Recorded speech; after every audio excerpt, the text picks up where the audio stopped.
Hey, this is a Bubbles doll, right here, and it came to me this way, where someone had begun the process of removing the paint in order to restore it, and, you know, sometimes they're more weathered than usual.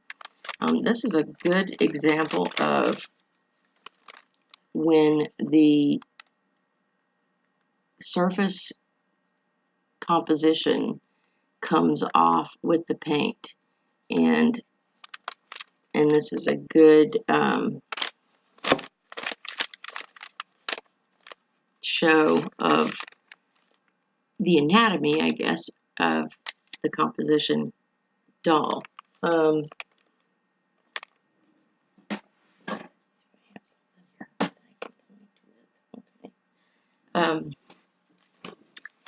This obviously is the paint right there. And under that, let me see if I can see where, well, you can see the thickness of it here. Now this includes the paint and the primer layer. Now this, where you can see, that is the smooth surface, the smooth composition surface, the wood, that contains all the sculpted details and the smooth painting surface.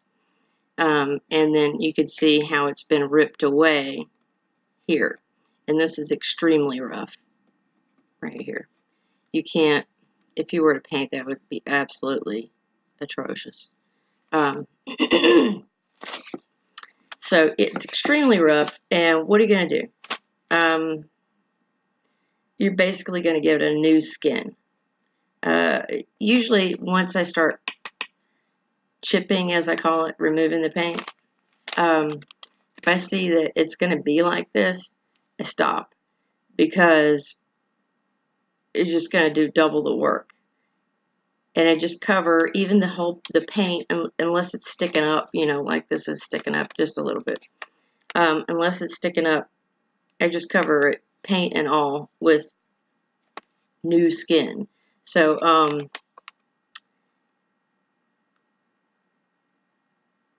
if it is sticking upwards, you know, like pointing up in sharp jags, I take my X-Acto knife, which I don't have handy with me right now, and I just scrape that jagged surface off until it's flush, you know, with the curve of the limb or face or whatever it's on. So, how do you do a new skin? Well, you get your putty, which I've already mixed, because I don't usually work here at this desk. I usually work in my art room on a very old drafting table. And I also have a little cup of warm water to keep this moist and smooth and pliable. So what I'm going to work it a little bit with my fingers and some water. This becomes quite messy, so you'll probably want to have an old towel or rag nearby to wipe your hands on when it gets too much. Okay, and then it doesn't matter what shape it is, but I've got it pretty thin. And then the dimples are still here in the knees, and that's a detail I don't want to lose. So I've actually put a hole in my new skin, so I'm going to pull that piece off right there. And then it's sort of dry, so I'm put a little more water on the new skin, and then I'm going to lay it across this wood. Okay, and then I'm going to apply quite a lot of pressure with my fingers, and then I'm going to get more water because I don't want to tear the new skin. If I do, it's no big deal. I can start over. And then there's that knee dimple, so I'm going to press in there and then keep going circular until I feel that wood underneath. And then Just going to smooth it out.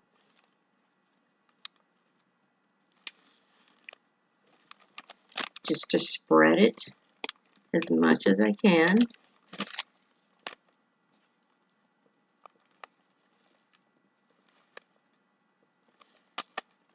So I'm trying to, basically I'm making this piece of putty go as far as I can get it to go.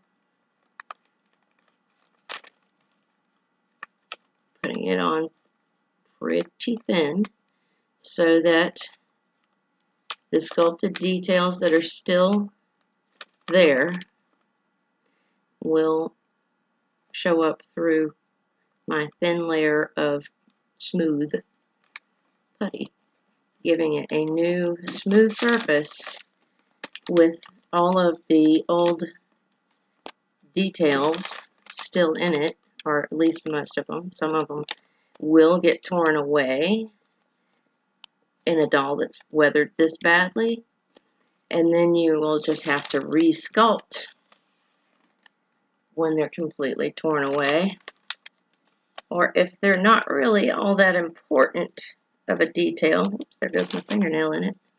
That's another reason why you will notice I do not have fancy fingernails, and never will.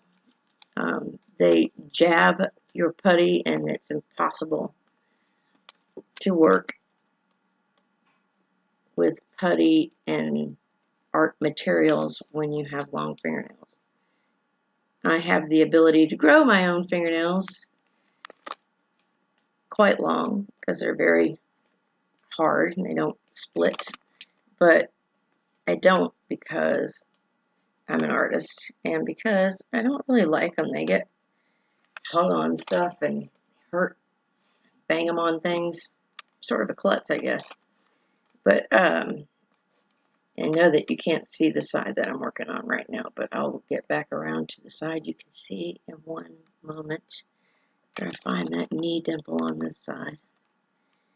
Because when it's this rough, the composition is this rough, it's hard to actually see those sculpted details if they're there.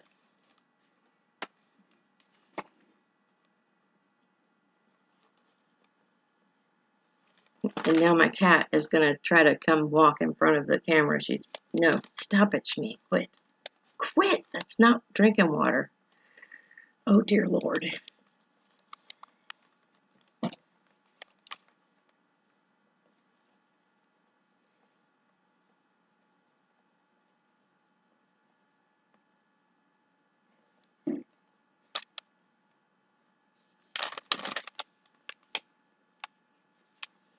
Okay, so again, you don't want to make this real thick, and you want to really work on it when you're giving it a new skin.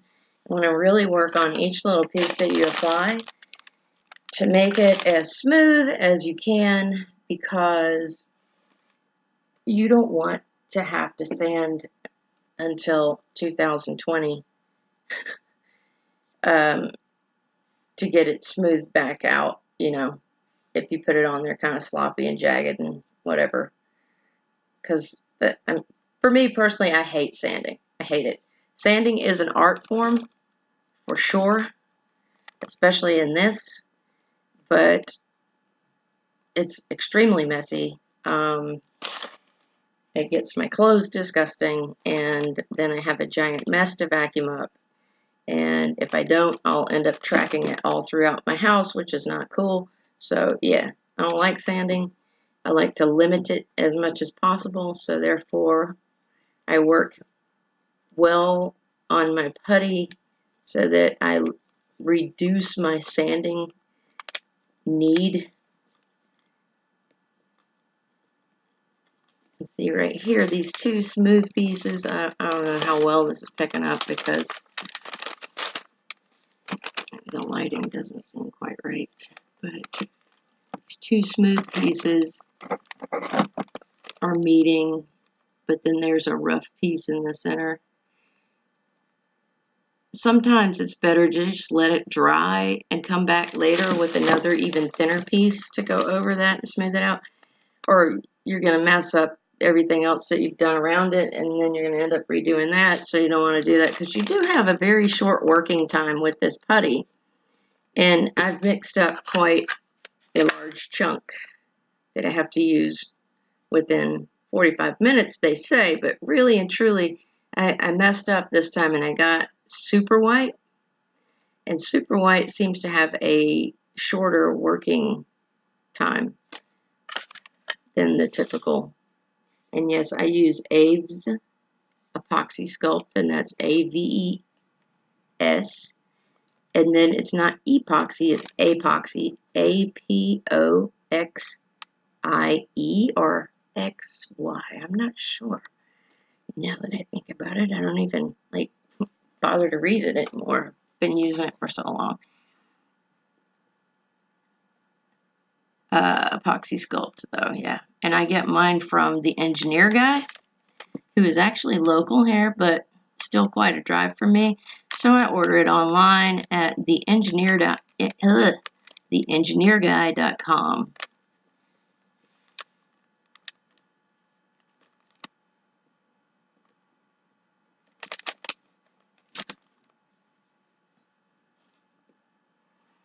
And I usually get a giant tub of it. It will last you a long time. It is kind of expensive, but it will last you a long time, and it's very good. It's the best product that I've found for this particular project, and I've used a lot of things. In the past 12 years, I've tried just about everything that there is, and this is, I always come back to Aves Epoxy Sculpt. I'll get the tub. Well, maybe I won't. I don't know. So now I'm going to be going over where there's a. This is what the manufacturer used to use to cover up their seams, and part of its actual composition still there. But this is this white stuff that you see on the seams. That's plaster. So I'm just going to cover that right up. I have some thoughts on putting putty all over plaster. If you're going to do that, then cover the entire section that is plastered, because otherwise when you start sanding, the plaster is softer than the putty, and the plaster will sand away quicker and easier than your putty, and then it will forever and ever be uneven, and you will end up having to put more putty on to cover up that unevenness. So don't ever just put your putty over a section of plaster where you're going to have to sand it, and then it's going to be uneven. So like I said, I'm putting a lot of pressure. That's why I'm standing up. I'm putting a lot of pressure on this to make it thin and spread it as far as it will spread. Also, when you're doing this new skin technique, you can't do the front and the back in one sitting because of how hard you have to press to spread it and thin it. You will grip the side that you've already done and destroy it while you're trying to do the opposite side. So just realize that it's going to take at least 2 passes to get this done.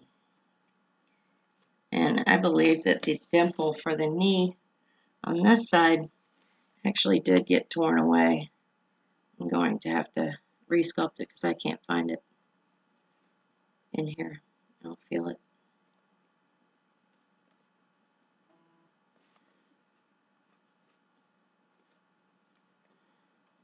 Also, if you ever have a broken appendage,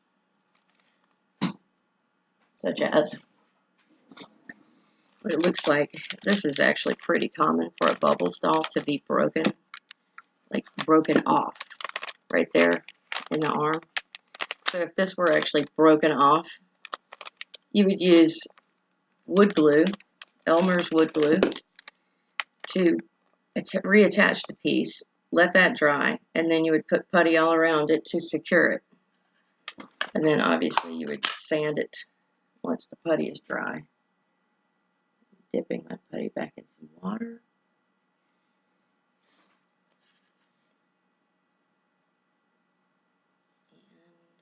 And thinning it with my fingers. I'm trying to go as quickly as I can because I can feel it getting tougher on me. And then once it gets tougher, when you try to spread it, it just rolls up and beads up. And it'll still stick at some point, but just in nasty globs, not smooth sheets like I want to do. So I'm trying to go as quickly as I can before it gets too dried out on me.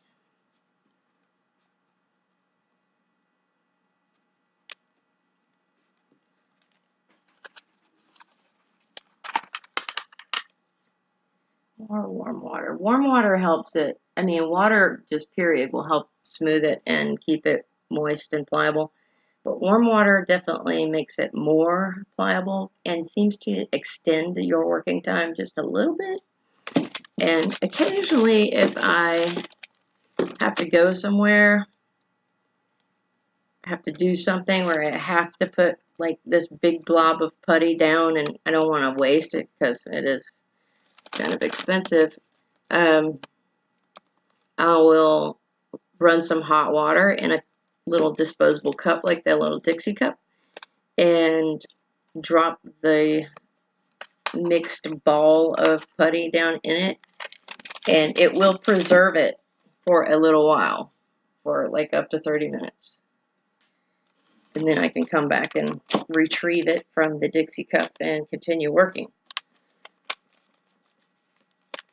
Usually for about 15 or 20 minutes, and then it'll be spent. And so I have covered up this section that had all 3 layers exposed. It had paint and primer and smooth composition, as well as the rough composition. And I don't want to get too far back here because that's my second pass. I'm not going to do the back because if I do, I'll end up ruining the front, because I think I have a very strong grip where when I'm in my right brain, I'm not really paying attention to how hard I'm gripping the doll's leg, and then when it's time to let go, I can't because my fingers are stuck in the putty.